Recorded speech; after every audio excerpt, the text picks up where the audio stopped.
of you people up there.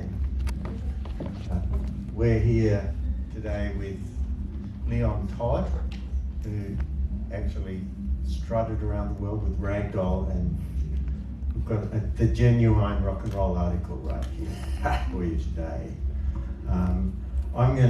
We're actually here on the country of the Wadandi people, and we're very grateful for their welcome to country last night.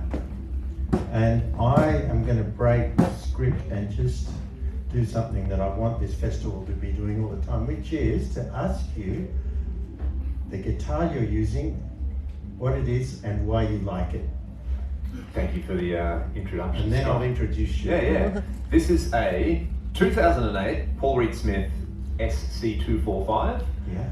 I bought it from Guitar Center in North Dallas in 2014. And on tour. On tour. It was one of those things where I got an email saying, hey, we have a clear out on all these high-end instruments. And I went and I played all the ones with the fancy tops. And yeah, we all know how it is with guitar players when guitars speak to you. They were all great guitars, not for me. And as I turned around to walk out, I saw this guitar hanging on the wall, and I thought, and I did this. I picked it up and I went, that's pretty good. I took it into a room, and then 15 minutes later, I walked out with it. So it's been my main guitar ever since. That's exactly what I wanted to know, and it may be helpful for people who are fans of yours to know.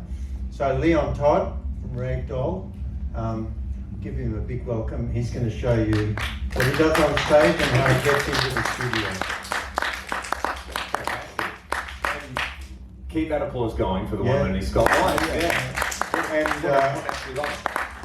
And big thanks, of course, to the Heart Venue and to Strings Attached Festival and the people who work so hard to make it happen. But this is the real deal. Welcome him. Thank you. All right. This is something I like to ask at our shows, and normally I say, who's hearing Ragdoll for the first time? So, who's hearing Ragdoll for the first time? You haven't played any Ragdoll yet. Yeah, I haven't played any Ragdoll yet. So, what I'm going to do is, I'm going to just play through one of our songs. I've removed the guitar from a recording. This is one of our most recent singles called Rust. And then I'm going to talk about how I make the guitar noises. And I'll give you a little insight into how, with the band and personally how I like to record things. And I really want to kind of talk about tone today, because it's something that is so central to being a guitar player. Whatever style you play, there is this emphasis on tone. And as guitar players, tone is very much, it's a big part of our voice as players and instrumentalists, and it's a big part of expression. And I feel like, especially doing what we do, which is kind of hard rock, it teeters on being maybe metal. I'm sure in the early 80s it would be called heavy metal, but nowadays it's probably just called hard rock.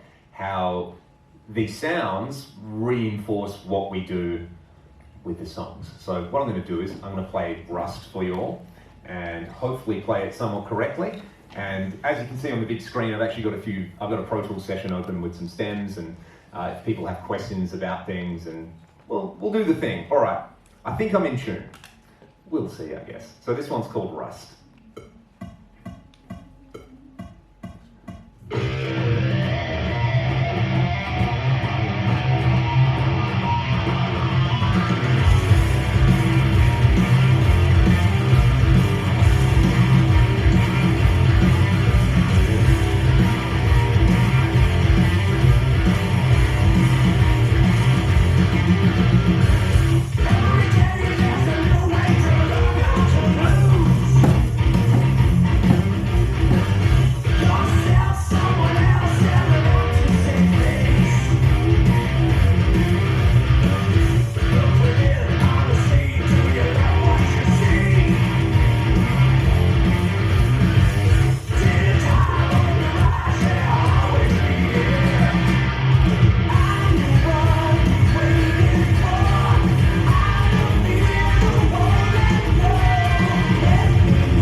one's called Rust. All right, I'm going to do that again. And where was my assigned channel? So I got one half okay take in there. I'm going to let the other take play back.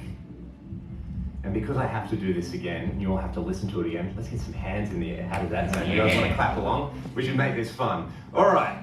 And there's a click at the start, so you can all do it in time. Oh, you guys are the best. Best clinic ever.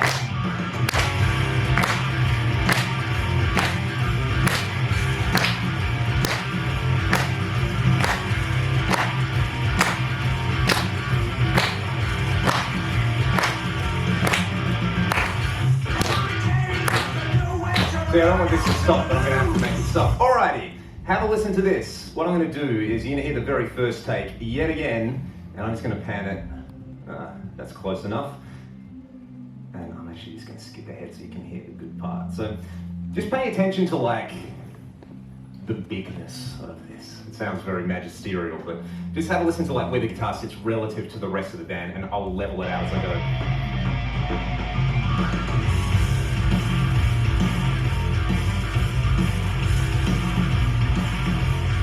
Totally fine. Big angry guitar sound. What I'm going to do now is I'm going to send that to one side. I'm going to bring in our second guitar track. Check this out now.